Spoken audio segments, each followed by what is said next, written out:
Hello everyone, welcome to another edition of What's Going On. I'm your host, Tom D'Ambra.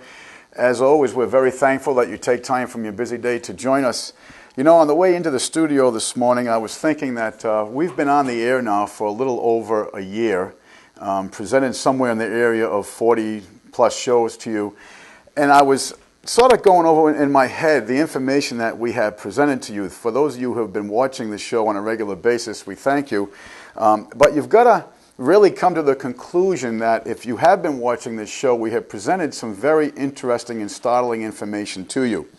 Some of the big things that you probably have come to the understanding is that, number one, things are not the way we perceive them to be.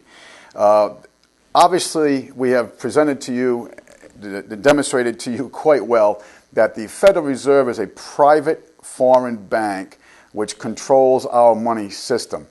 And then we got into, if you remember, we took out our Black's Law Dictionary and we established which one was the, if we had actually had money or not.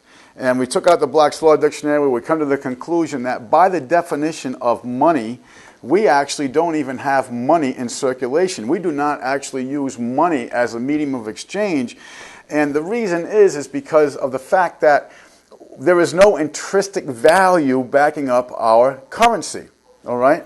So what is our currency? It's a Federal Reserve note. And then we took out our dictionary again, and we come to the conclusion quite plainly that a note is an acknowledgement of debt. I remember as a child, my mother would say, we have to be tight this week because we have to pay the note. Well, the note was the mortgage she was speaking of. Of course, we get into that word mortgage, which comes from the French, and it literally means death pledge. So the thing that I was thinking about coming in here, folks, is that the information we have presented to you has been quite startling to you. We've demonstrated to you again not only that the Federal Reserve is a private bank, but when they had the meeting at Jekyll Island, when they all got together secretly, that this legislation was written by a bunch of foreign bankers. It was not written by what we would consider our elected representatives. It was done secretly, it was done behind the scenes, and it was done with people who had no interest in the national well-being of our country. They did this act through the Federal Reserve Act of 1913, which is what I'm speaking of. They did this act deceitfully, and they did this act usurpably. In other words, they were looking to take control of the issuing power of our nation, which was delegated, as we've demonstrated to you, to the Congress of the United States. And they wanted to control not only the issuance of the currency, but they wanted to make the nation, if you would, dependent on them by the issuance of that currency. And we've got into you quite well the understanding that there is no intrinsic value backing our money. We did get into the fact that we read verbatim to you the coinage acts of the founding era of this nation, and we demonstrated to you that a dollar was supposed to be 25.8 grains of gold and a 15-to-1 ratio of silver.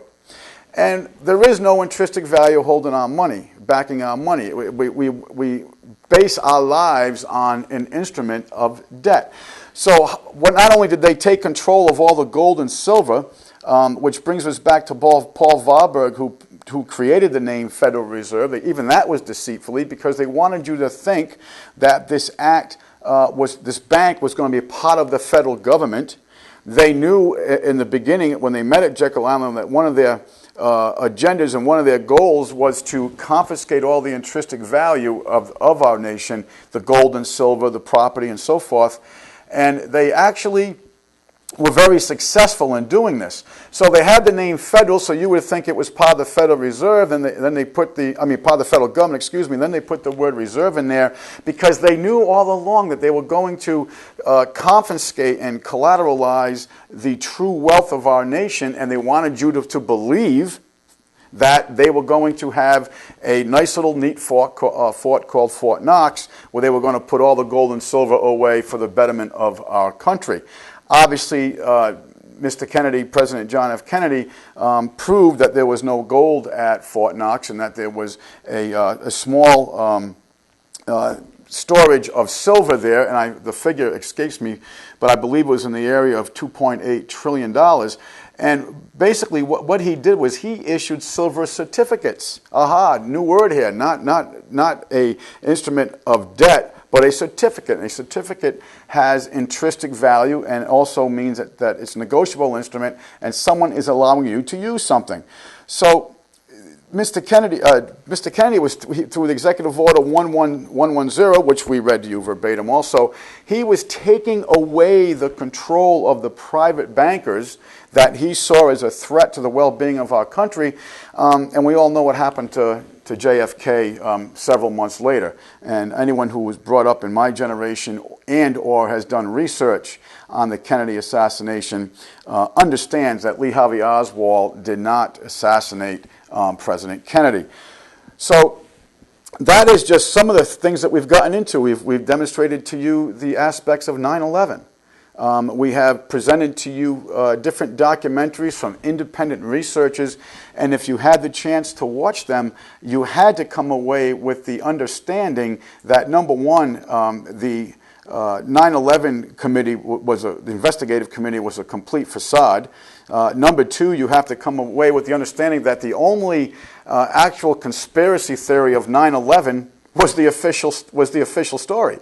It just doesn't make sense, and we don't have the time to get into through all of that. But you know, if we go to the FBI's most wanted list, go on the internet and Google FBI's 10 most wanted, and you'll come up, and Osama bin Laden is on that, but I think he's number 3 or 4 because of the fact that he was wanted for an embassy bombing in Kenya. In the Sudan. So basically, folks, not even by the FBI, they don't even have Osama bin Laden as their number 1 for the acts of 9/11. And when you research this father, the FBI has actually made statements that they have no evidence linking Osama bin Laden to the events of 9/11. So we invaded a country on the premises that this guy orchestrated this whole attack and financed it and facilitated it from some caves in Bora Bora, Afghanistan. Of course, we did demonstrate to you that we were staging troops in and around Afghanistan prior, as early as June of 2001, prior to the events of September 11th.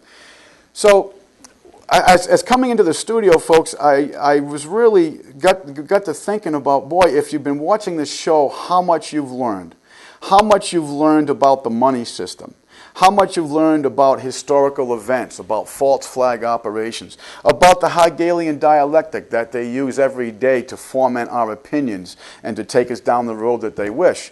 Now, if you have not seen the show before, the Hegelian dialectic, very simply, is the fact that they have this process they go through to make you desire their authority, and it's problem, reaction, solution. They create a problem and or a crisis to get the reaction from you. You know, oh, we have to have a war on drunk driving because there's too many people drinking around the road.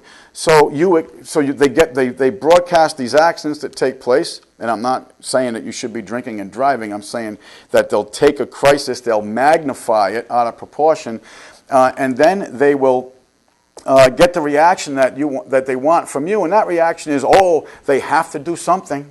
They have to do something to get the drinkers off the road. And so what do you accept? You accept their authority to go ahead and have roadblocks and all that type of thing, which generations ago would have never been acceptable to the American people. And it's the same thing with war. We have demonstrated to you over and over again. We got into General Smedley Butler's book, a former Marine general who was rewarded the Congressional Medal of Honor not once but twice. And we read almost verbatim his book, War is a Racket, and we get into the profit margins of the different companies throughout World War I and so forth, and how their profit margins were just in escalation as compared to where they were without war. And of course, we got into quite well with the show, the bankers. The very same bankers that just got $28 trillion given to them with no accountability, and the same bankers that we now have to pay an interest on every one of them so-called dollars because they gave us permission to print it to give that to them in the first place. Absolutely incredible when you think about that. We also have gotten into the government waste. Just last week, the Pentagon announces now that just last year alone, folks, in one theater, in the theater of Iraq, the Pentagon can now account for $8.3 billion. That's just 1 year. Do you remember what they announced, and we read it verbatim to you on September 10th, 2001? That they could not account for $2.3 trillion? Congresswoman Cynthia McKinney speaking about it on the congressional floor. I mean, just think about that, folks. How do you misplace $2.3 trillion with a T dollars? How do you just happen to lose in one theater in 1 year $8.3 billion? We can't account for it. Is there going to be a congressional investigation? If it is, it'll be a dog and pony show. Will there be any accountability to the people who, from the Office of Management and Budget, who are supposed to take control of these purse strings and make sure that they're, delegated to the purposes that they were supposedly delegated to? Of course not. You know what is going to happen? Let me guarantee you one thing out of this. What's going to happen is you're going to have to make up that difference with your labors through your taxes, because they need more. They need more, with $2.3 trillion. I mean, do you remember that show, folks, that we sat here for a half hour, page after page, just reading off all these misappropriated funds, missing money? It was incredible. Absolutely incredible. Was there anything done about the missing $2.3 trillion? No, because what happened the very next day on September 11th, we had the obvious events of 9/11. Everybody forgot about it.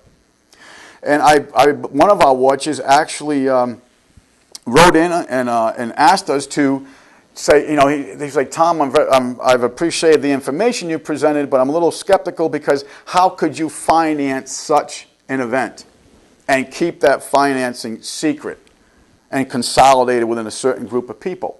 And we found it, didn't we? Do you think you could pull off the events of 9/11 with $2.3 trillion? I'm sure you can. Do you think you can pull off any event you want currently with one theater in 1 year not accounting for $8.3 billion? I'm very sure you can.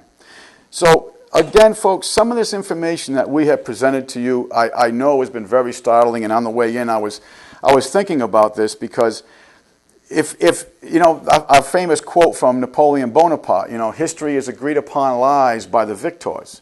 And that's exactly what we get. That's what we get with the media. That's what we get with the public fool system. It's what we get with academia in general. Okay, because all these people, whether they're doing research grants or they're doing grants for journals or whatever, they're all dependent on this grant money. They're all dependent on private funding through the NEA and other organizations. So if they want to get this funding, folks, they have to come out with the desired conclusion previous to even doing the study. In other words, what they do a lot of times, folks, is they'll tell them, here's what your results are going to be. You determine how you're going to go about and get them results, and you can qualify the results. That's what they do. They do it all the time.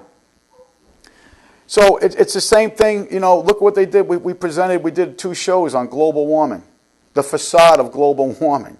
How the Canadian court said you couldn't even teach it in the school system because it was such a facade. And then we get into what they want to do with global warming, how pollution doesn't recognize borders. We touched on Agenda 21. There's another one. We didn't get into that real deeply because of time constraints, folks, and at some point we're going to. But go on the internet and punch in Agenda 21. And you will see a map all drawn out already, how they're going to have population centers and so forth. And you think this isn't going to happen? Remember what happened to all the loggers and lumberjacks and so forth out west with the spotted owl? We have to shut down this entire industry that's been there for generations and generations because of an endangered species called the spotted owl. Folks, that was all part of Agenda 21. That was all part of the Hegelian dialectic. They created a problem. They said they had to, there's a problem with the spotted owl. We got to save this bird, all right? And they got the reaction not from the locals that they wanted.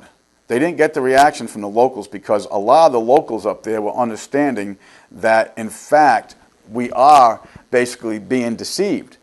But what they did do, they brought in a bunch of the funded environmental movements these organizations that are funded through these big foundations, through these IRS foundations that are funded through the Rockefeller foundations. Okay, so what they do, they bring they control all their purse strings, folks.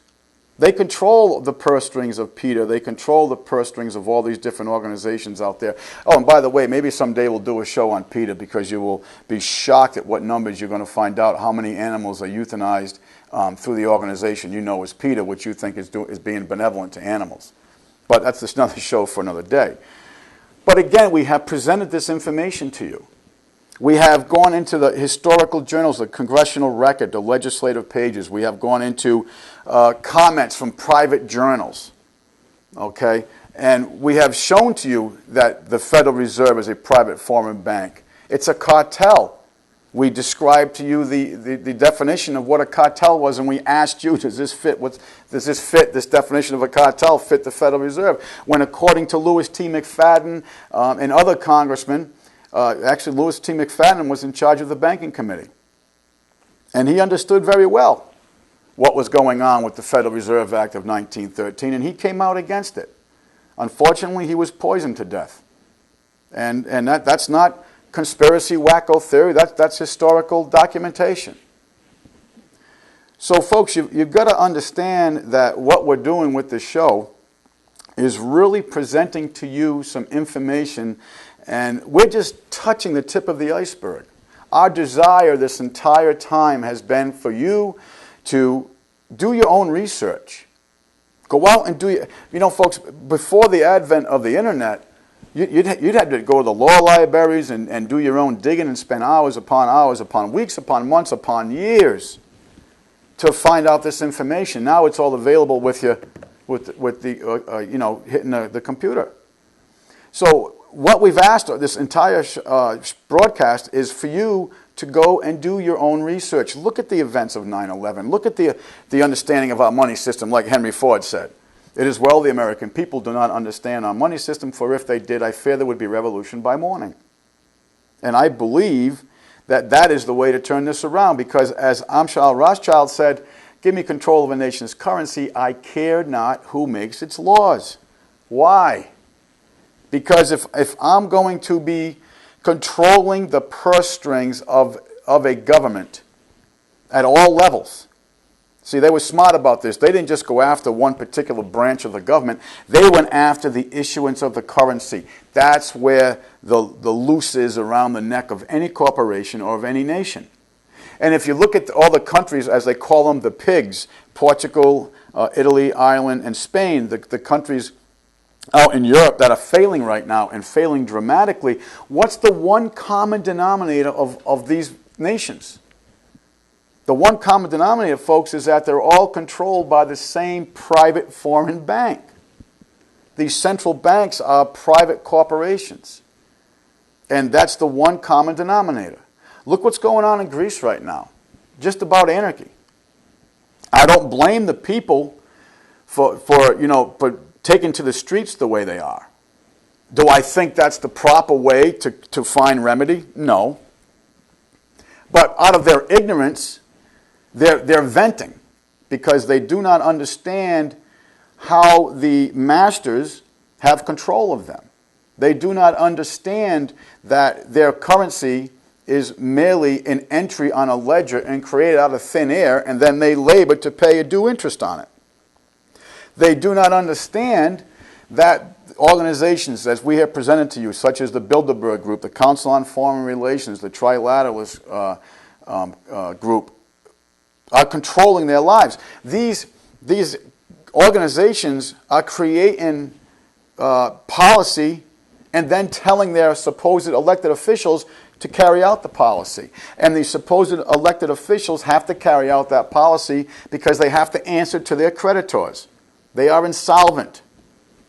Okay, now we have an interesting statement by Alan Greenspan just this past week, that the United States government, which we have demonstrated to you, is an insolvent corporation. But what he said was that the United States government is just about at its limit of credit. What is he telling you? What he's telling you, folks, is that they might shut the siphon down. They may not issue credit no more to this insolvent corporation. Now, I want you to think of this.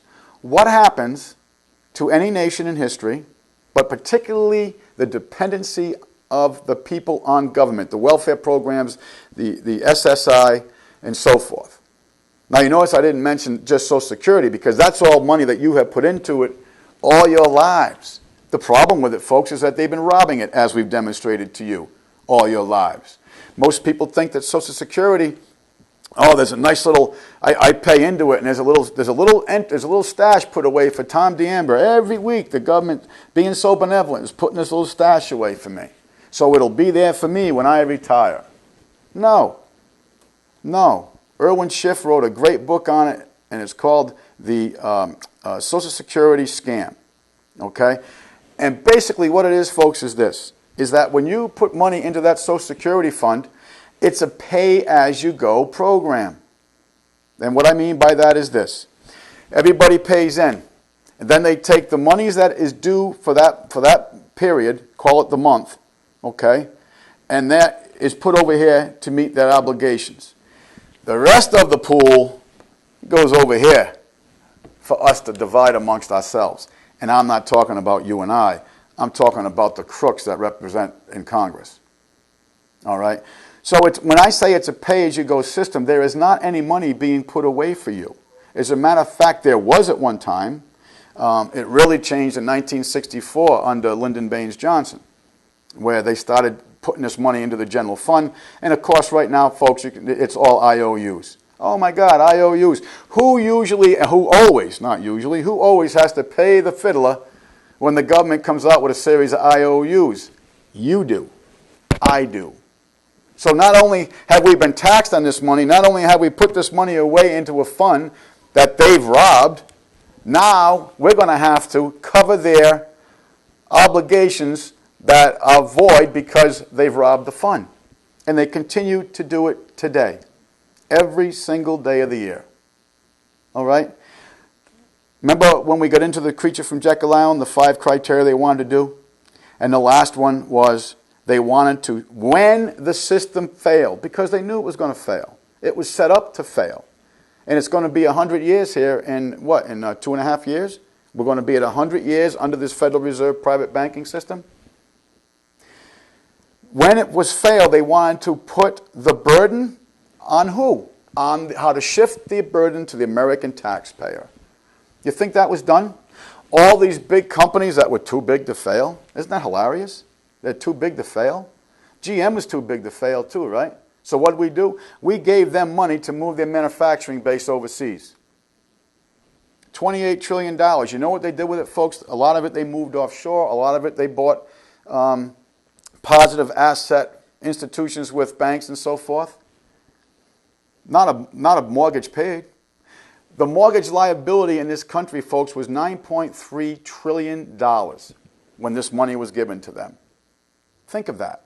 They could, if they really wanted to ease the American people and recirculate currency into our economic cycle for the benefit of the people itself, think what that would have done.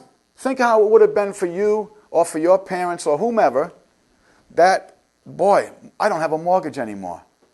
That big nut I have every week is now gone. Think of that. How that would have stimulated growth. People would have had the purchase power to go to the store, buy things again.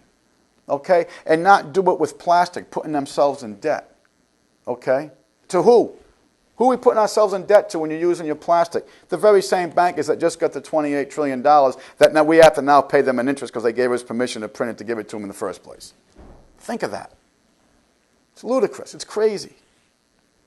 So, again, as I was coming in here, I was thinking about all the stuff that we've presented to you. And there's so much more, folks. We did 2 shows on corruption. Like I said, I sat here with a stack of sheets for a half hour and just read verbatim. Missing funds, 2.3 trillion, 8.3 trillion. It was numbers I can't even fathom. But what it does mean to me is that you and I are going to have to labor the rest of our lives to cover this liability. It's crazy. We have legal tender for a currency. We do not have money, as we spoke about earlier. We have legal tender. We have corruption at such a level, at the federal level, that most people have given up the idea that we can ever turn the federal level around. And I agree with that, because the people who are in position at the federal level, 99% of them, are not there because you and I vote them in. They're there because they were put in place for you and I to vote them in. Here's the puppets we're going to allow you to choose from. Very simple. We have to turn this around at the local level. We have to turn this around at the grassroots level. Is something like the Tea Party part of it? Yeah. But the Tea Party is just the beginning. The Tea Party is part of the awakening process. The Tea Party is giving people confidence that, hey, look, I'm not the only one that thinks this way. I'm not the only one who's tired of the corruption. I'm not the only one who's tired of a private bank controlling my money system, and then their foreign agency that you know as the IRS coming and taking money out of my paycheck before I even have the opportunity to say yes or no. That, again, is through deception. Because at some point on this show, I'm going to bring in the IRS code and we will read verbatim to you whether the income tax, as we know it as the income tax, is voluntary in this country or is it mandatory. But that's another show for another time. So when you look at the numbers of the Tea Party, and first of all, folks, when you look at the coverage of the Tea Party, a lot of it is detrimental to the Tea Party itself. Infighting, this one, we're a group of racists and so forth. I have been to many of the Tea Party events, and there is no demographic of people that are just there. It's everybody. It's young, it's old, it's male, it's female, it's black, it's white. Everyone's getting tired. And now people are seeing the numbers on the television screen saying, hey, again, I'm not the only one. I'm not the only one who's tired. I'm not the only one who's fed up with the lies and the corruption and where we're going as a nation, where we're going as a country. I'm not the only one that's fed up with, poor Arizona trying to protect their border and they're being sued by their own government because they're doing it. When overwhelmingly the American, 80%, I've been reading polls in the 80% that are for what Arizona is doing to protect themselves. And now 17 other states have gone forward with such legislation also. But you don't read about that or hear about that or see that in the mainstream media. No, you don't. Why? Because we got into it. The mainstream media is controlled by the very same people. The mainstream media is just it just reminds me of the old Soviet Union, where the government says, okay, just read it to them, verbatim. And that's what they do. Of course, we do a little bit of spin and a little bit of pompous, and usually an attractive young lady to make it more gentle to swallow. But are they really giving you information? We demonstrated to you how the Gulf of Tonkin never happened. And then we went on to have the Vietnam War for 16 years, killing millions of Vietnamese and thousands of Americans.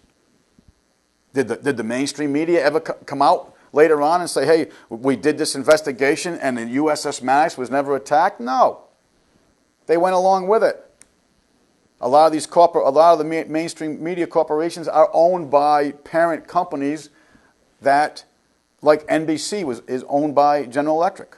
What are they, the third, fourth biggest defense contractor in our country? Do you think that they want to have a positive spin on the war? So you'll pay your tax dollars and you'll send your sons and daughters off to bleed while they profit? They're not going to tell you the truth about what's going on.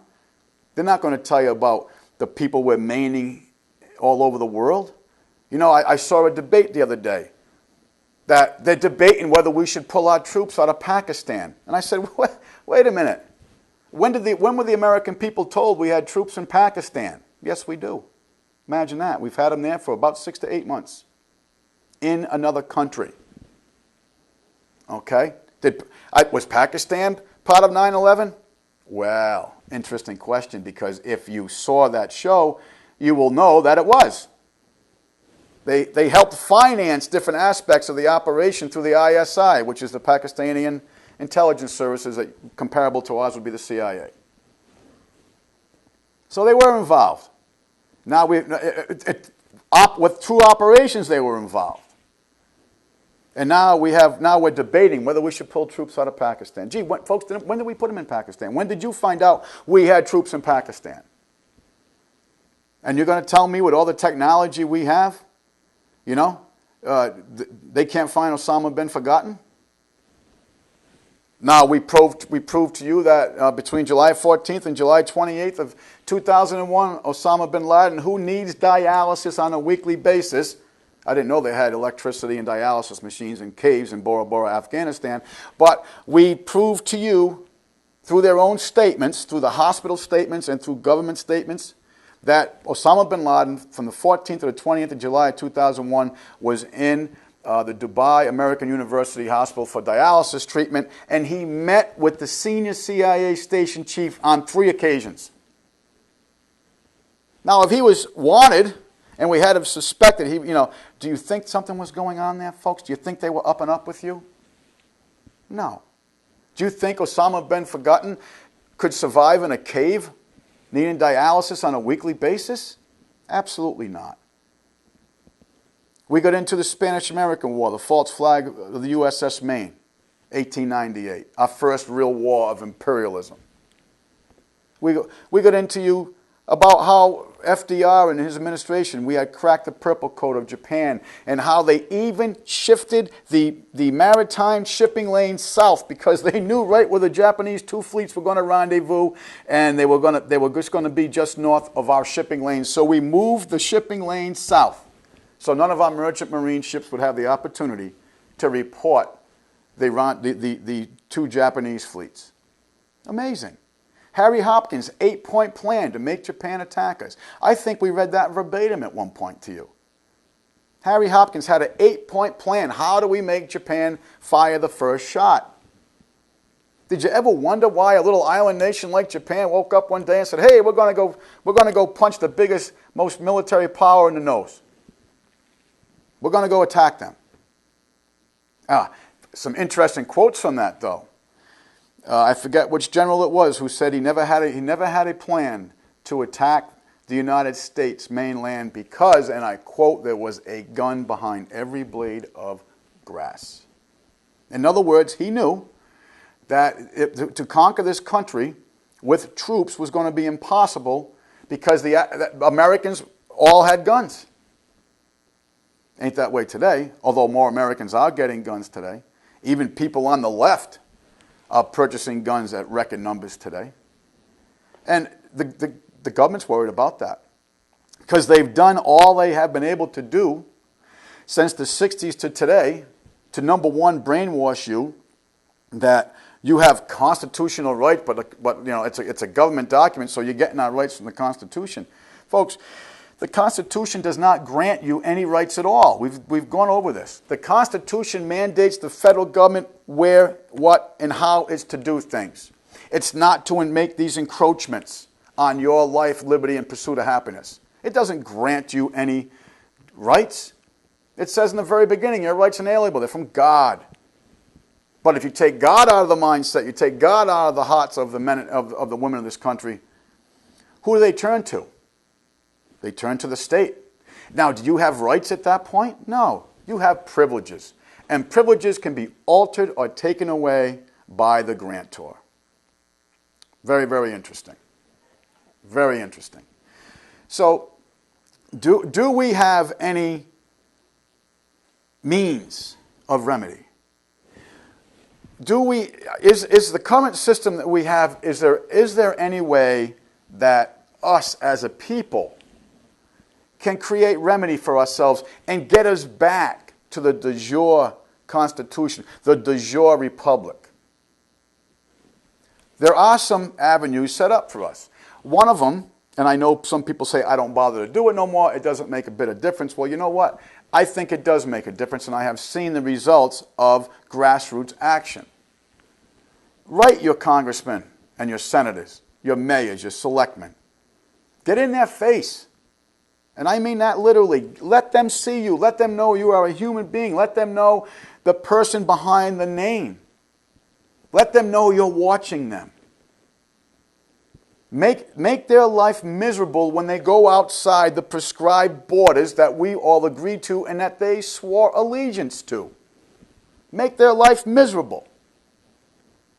The Congress of the United States has the responsibility for the control the issuance of our currency, and it must be based on intrinsic value in species of gold and silver. It says this verbatim in the Constitution through the enabling acts, and it says this verbatim in the coinage acts. Let the Congress know that you're watching them. The Congress just signed off on the $28 trillion. Amazing. So not only are they void of their own responsibility, but they're feeding the very monster that's devolving our country. We are financing our own demise. CAFTA, NAFTA, GATT, all these free trade agreements, 2,400 pages of free trade agreements. If something was free trade, folks, do you need 2,400 pages in one document to facilitate free trade? Absolutely not. The Transcontinental and Union Highway, Agenda 21, the North American Union. Folks, this is why we don't protect the Mexican border. Read the North American Union. Go on the internet, look it up. It's right there for you. The North American Union. Folks, we keep between 28 and 30,000 troops on the Korean border, and we have since 1952 to stop communism. Ha ha ha. We finance communism. But we cannot keep 4,000 troops on our border with Mexico to stop the illegals coming in. It's amazing. It is absolutely amazing. And you accept this. This is the problem. This is the crux of the problem, is our apathy. And the apathy creates a state of ignorance. And this is what this show, and I'm sort of ranting here, folks, but this is what, when I was driving in here and thinking about, boy, we're coming up on, 50 shows, we've been on over a year, and I was just thinking in my head, what amount of information we have presented to you. And we haven't presented just by me speaking, folks. We have presented it through legislative history, the congressional record, through private journals of different congressmen, through private journals of the people who founded the Federal Reserve banking system. How they made a mockery of us and they laughed at us. Henry Kissinger with his famous quote about the people in the military. Military men are dumb, stupid animals to be used for our purposes. That's what they think of you. They wrap it in the flag or they wrap it in religion. And it just makes it okay. We go right off marching. Is being an American citizen just saying, yes, sir, yes, sir, yes, sir, yes, sir? No. Being an American citizen is being vigilant and being vigilant in preserving liberty, asking questions, not allowing the encroachments that this insolvent corporation, because of the policies of a bunch of foreign bankers, encroach upon us. What's being an American citizen? When I look at my flag, the two flags behind us, behind me, I still understand and I still fight for the ideals that them flags represent. And, you've got to understand, folks, the amount of sacrifice that has been made in the belief of them flags, in the ideals of what they stood for. And I'm not saying what they stand for, what they stood for, past tense. We are failing as a nation. And as Abraham Lincoln said, surely if we are to fail, surely we will fail from within. And we are failing from within because the people have the responsibility as citizens have failed in their task. They have failed to keep a watchful eye. They have failed to get active in the politics. That old thing, you don't talk about politics or religion. Why? Because what affects us more on a daily basis than politics and or religion? What does? Can you think of anything? Can you think of anything that you can do without having to go to the government to get permission to do it and or pay a tax on it? I know at one time when we covered global warming, we got into the global taxes and how they plan on implementing them. Okay? Do you remember they're actually going to be carbon taxes? Oh yeah, buy a piece of steak. What happens? That cow breathes carbon. Go buy a gallon of milk. That cow breathes carbon. You're going to have to pay a fee for the estimated tonnage of carbon that that single cow divided into the gallon of milk produced. Think of that. Gallon of gas, carbon taxes. Think of that. They're taking one of the most basic elements of life that is needed, carbon dioxide, and they're making it into a poison, and they're making it into a no-no. And of course, we have to give all this money to Al Gore and the Rothschilds so they can save the earth. Doesn't matter, folks, that there's more oil in North and South Dakota than there is in Saudi Arabia, and a lot more accessible and obtainable. But no, we have this big crisis down at the Gulf. Major crisis. An environmental catastrophe. Who profited from this? Key bono. Do you remember that? We've gone over in this show numerous times. Key bono. Anytime there's an event, key bono. Who benefits? Ask yourself that. 9/11, did the people of Afghanistan benefit? Did the American people benefit? No. Who did benefit? Did the soldiers, airmen, sailors, Marines, and Coast Guardsmen benefit? No. Who benefits from the war? The bankers. Who benefits from this monstrosity? Do you know what the number one hiring industry in our country is right now, folks? Government. And particularly the security forces. Think of that. Who's benefiting from this police state that's being developed around us? Are you? Am I? No. Why are they forming this police state? Is it because they're in the control? They've got all the control mechanisms in their hands. They know what's coming, folks. It's like Franklin Delano Roosevelt said, nothing happens in politics by chance. They know what's coming. They know what you'd call the dollar is about to crumble. They've already got enough. They've got two currencies waiting to take its place. One's called the Amero. Go on the internet and look that up. You'll be, wow, I didn't know we had another currency. And then you can go a step further and look up the SDR, special drawing rights. That's the new global currency. So when the euro falls and the Amero and the dollar and all this crumbles down, which they're doing on purpose, they're going to have a nice global currency called the special drawing right, SDR. Sierra Delta Romeo. Look it up. And you're going to say, wow, these people already got a global currency forming. And it's on the public market. How come I haven't heard about this in the mainstream media? How come they're not teaching me this in my economics class? I wonder why. I wonder why.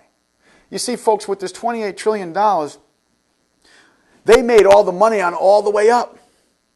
And then they get bailed out. They're making all the money all the way down. And then we have to do what? We have to pay them interest on $28 trillion again because they gave us permission to print it, to give it to them in the first place. Now, if that's not a scam, I don't know what is. And that should enrage you. You know, we get into the birth certificate, how we bond our children.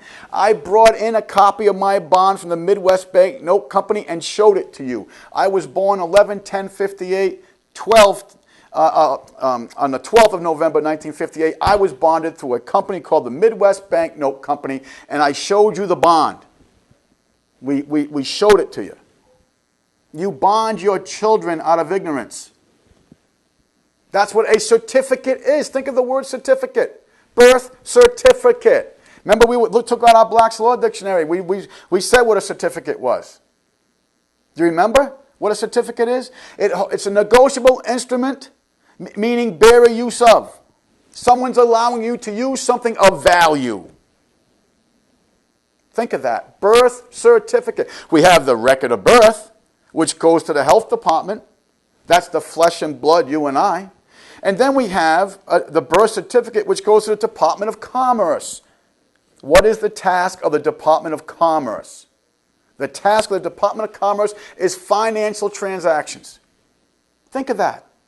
Wow. Oh, and folks, we also got into at that point how it creates the norme de guerre. Remember that? The commercial entity, because we're under a commercial law system. We're no longer under a common law system, as we pointed out to you. We pointed out to you how they formed a corporation, the United States, and we read it verbatim to you. We read the regulation, the act that created the corporation. And we read to you verbatim when that corporation went insolvent and they amended the 1917 Trading with the Enemies Act into the 1933 Trading with the Enemies Act, where you were declared the enemy of the United States government. Now, don't just shake your head and say, oh, come on. We read this verbatim in their own language. We read to you how the United States government, through their insolvency, declared you the enemies of the United States government. Look it up yourself. Look up the 1933 Trading with the Enemies Act as amended from the 1917 Trading with the Enemies Act. And all they changed, folks, was the definition of enemy. You. We read the MIAC reports, where constitutionalists are terrorists. We showed you in a documentary where one of the Homeland Security classes, the instructor is talking, George Washington was a terrorist. Thomas Jefferson was a terrorist. We showed you on the state police to protect and serve, but we read the full statement to you. And what did it say? To protect and serve the existing political order. It didn't say to protect and serve you or the Constitution of the United States. It said, and we read it verbatim, to protect and serve the existing political order. Is this a benevolent organization looking out for you? We showed you court cases where courts have come from California during the Rodney King riots and so forth, where the courts came down and said the police are under no obligation whatsoever to protect you and cannot be held liable for it. Think of that. So you've got this whole web of deception that you think this is a benevolent organization, but in your heart you know it's not a benevolent organization. You know you're being lied to. You know you're being scammed the entire time. Now, I have been going on here for a little bit, and these are all thoughts that I had on the way into the studio today. But I feel good about the information that myself and the people behind the cameras have presented to you in this year-plus time. We have really presented some very, very interesting information to you, and we have a lot more coming, folks. We have a tremendous... Folks, someone once said to me when we decided to do this show, boy, Tom, every week coming out with information, that's going to be difficult. No, it's not. No, it's not. All you have to do is look. It's all there. And they've given us so much to look at. They've given us so much of the corruption, of the false flag operations, of the Ponzi schemes, of the usurpations, of the encroachments. They've given us so much of it, folks, that it's right there. I could lay this room out with information that we could present to you. So it's not difficult because it's so vast. It's such a vast amount of corruption. I call Washington, D.C. the District of Criminals. And folks, if you ever, through this show, we cannot promote organizations. As a matter of fact, last week we had a newspaper that I subscribed to, and I just went through it real quickly to show you, and I couldn't even say the name of the newspaper, but to show you that there are informational avenues out there with concrete information from inside sources. That newspaper I was reading from, former Secretary of the Treasury is on there, former assistant editor of the Washington Post. People who have been in media through the United States since literally the 50s. All right? They have a lot of inside sources through their development as a career of media. But they couldn't look at themselves in the mirror anymore. What was that quote we read last week about John Swinton at his retirement party in a celebration of the independent press? What did he call everybody in that room? Intellectual prostitutes. We have sold our souls at the feet of mammon. We are merely intellectual prostitutes. John Swinton, former editor of the New York Times. Do you think the former editor of the New York Times really understands the mechanisms of our media system? Absolutely he does. Do you think when Henry Ford made the statement that it is well the American people do not understand our money system, because if they did, I fear there would be revolution by morning? Do you think he knew what he was talking about? Absolutely. Very, very much so.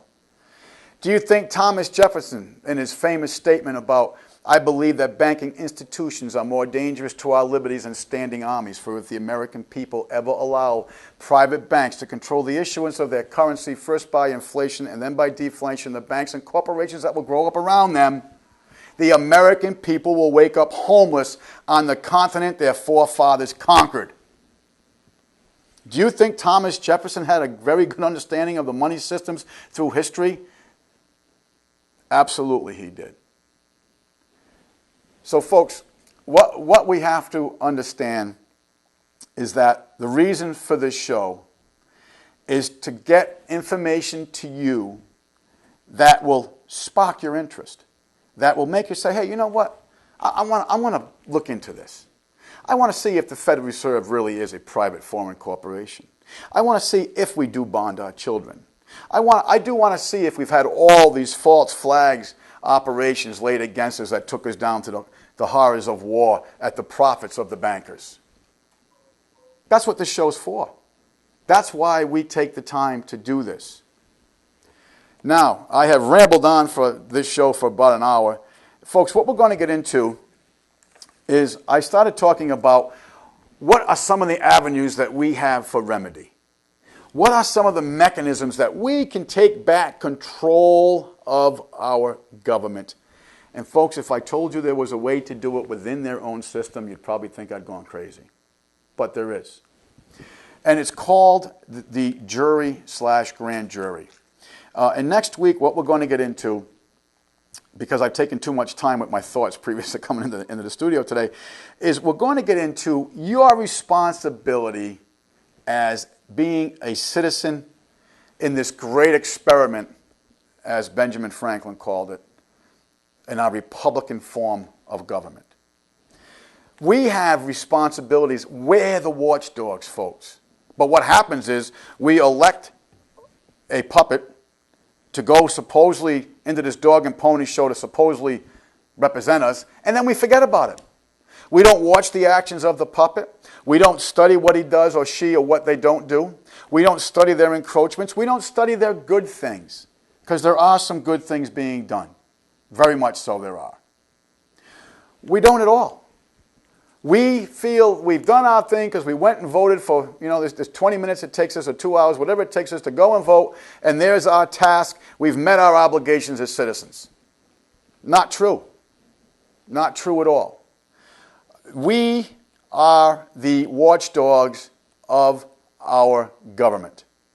And that's why we always end this show with a statement about government being your business, your responsibility, because we are the ones who are liable. And the other end of that is, folks, we're the ones who are going to be the receptors of our apathy. Because these tyrants are going to encroach, and keep encroaching until you say no more. History shows that. History proves that. Of course, as John Adams said, necessity is the cry of tyrants, and that's how they do it, through the Hegelian dialectic. They create that crisis or the problem, they get the reaction they want from you, they provide the solution, and the solution always expands their authority and is detrimental to your liberties. It's our responsibility as citizens of this grand experiment to be active in it. It's like I had some viewers say to me during the past year of this show, boy, Tom, I really enjoy the show, but man, do I get angry. You know what I say to them? Angry is good, because you know what that means? It means you still care. It means you still have a desire in your heart to straighten this mess out. And that's exactly what it is. It's a mess. Folks, we've touched the tip of the icebergs on these particular subjects. Some of them we've gotten into quite deeply, especially the banking mechanisms of our country, because I feel, and we all feel, who's behind the camera also, that's the linchpin, that's the noose around our necks. So, with that being said, folks, I hope you enjoyed this show. I'm sorry we didn't get into the grand jury and jury material that we're going to. We will next week. And we're going to do this, folks, in enlightenment and proof that you do have an access of remedy, and it's in their own system. They can't deny it. It's part of their system. And we just have to get active. We have to educate ourselves. And we have to, you know, as the saying goes, draw that line in the sand. I'm no longer going to accept this. This is no longer just going to be okay with me. I want accountability of all the missing funds. The $8.3 billion they announced last week, we don't know what happened to it. And that's just in Iraq, folks. That's just Iraq, 1 year. $2.3 trillion that was missing, announced on September 10th, 2000. It's crazy. But they'll keep going and they'll keep taking as much as they can until you say no more. And that's, when I driving into the studio today, was from the very beginning of this show, our dreams and aspirations that you would say no more. With that being said, folks, we are very thankful you take the time from your busy day to watch us. And as always, we close with, remember, your government is your responsibility. Thank you for watching.